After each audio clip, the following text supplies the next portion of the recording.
আসসালামু আলাইকুম, সবাইকে জাহিদ এক্সপ্লোরে স্বাগতম।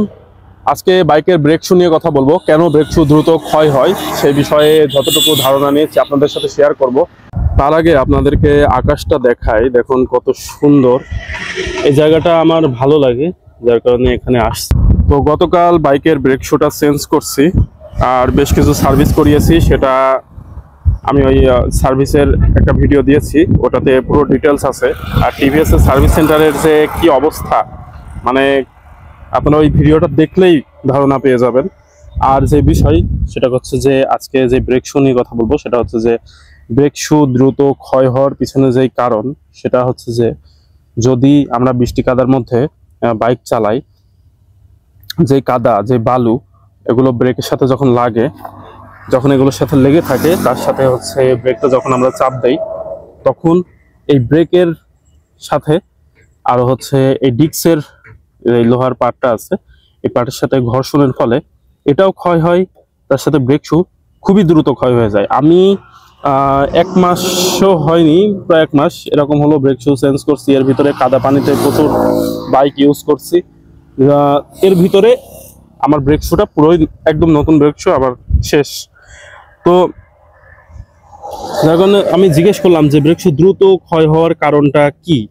তো উনি এটাই বলল যে অতিরিক্ত বৃষ্টি কাদা বা কাদা লেগে আছে, সকালবেলা না ধুয়েই, মানে দেখছে, মানে যদি কাদা লেগে থাকে তাহলে দেখা যাচ্ছে একটু পানি দিলেন, পানি দিয়ে যদি ধুয়ে যায়, ধুয়ে এটার সাথে একটু পানি দিলেন, পানি দিয়ে ধুয়ে জিনিসটা ক্লিয়ার হয়ে করে দিতে হয়, তাহলে ভালো হয়। অনেক সময় দেখা যায় যে সকালবেলা সারাদিন গাড়ি চালায় আনছি, সকালবেলার ওইভাবেই গাড়ি তুলে রাখা হয়েছে, সারা রাত ছিল, শুকনা কাদা মাটি ওর সাথে লেগে থাকে, ওই অবস্থায় দেখা যাচ্ছে যে আবার গাড়ি নিয়ে বের হয়ে যাওয়া হয়েছে।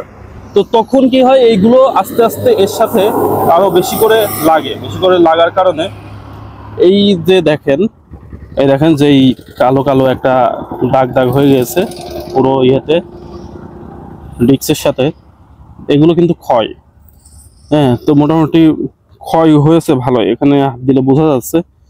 তো আমি এই বিষয়টাতে আসলে তেমন সতর্ক ছিলাম না, তো তারপরে কালকে এই বিষয়টা সম্পর্কে আমাকে ভালো মতো বললো, একজন দক্ষ মেকানিকের কাছে জিজ্ঞেস করি, তো তিনি বললেন যে এই অবস্থা, এই কারণে এই কাজ হয়েছে। তো যেটা বলবো বিষয়টা হচ্ছে যে যদি বৃষ্টি কাদাতে বাইক ব্যবহার করতেই হয়, তাহলে অবশ্যই যদি বৃষ্টি কাদার থেকে আপনি বাসায় আসেন, তারপরে ডিস্কে পানি দিয়ে এটা ধুয়ে ফেললে সব থেকে ভালো হয়, তাহলে ডিস্কটা ক্ষয় হবে কম। ডিস্কও ক্ষয় হয়, তার সাথে ব্রেক শুটাও ক্ষয় হয়ে যায়।